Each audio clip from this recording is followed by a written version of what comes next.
Hey, I'm Kara Spirito here with Jake Winderman. The Gators just won their third consecutive game here in the Exact Tech Arena.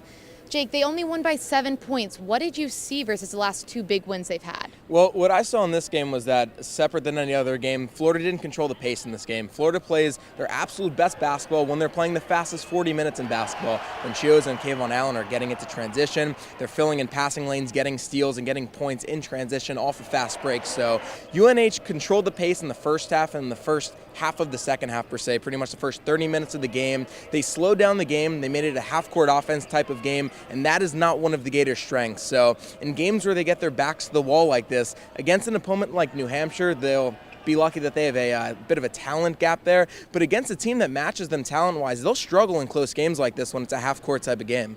All right, and let's also talk, the Gators had 15 threes in the first game. They had 11 threes in the second game. They come out tonight and they only score 3 threes all game.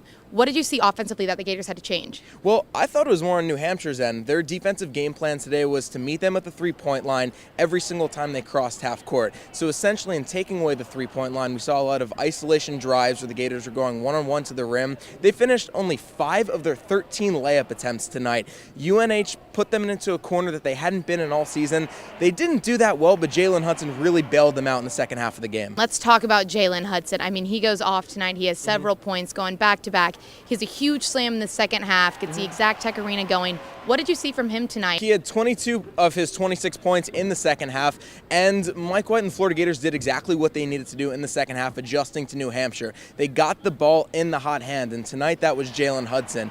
He was unbelievable going one-on-one with his mid-range jumper. He was able to finish at the rim. He was finishing when he needed to finish, when a lot of the other Gators, like Igor Kulichov and Kayvon Allen, weren't hitting their stride tonight. All right, well, the Gators are headed to Portland now. They're going to be taking on Stanford on Thursday night.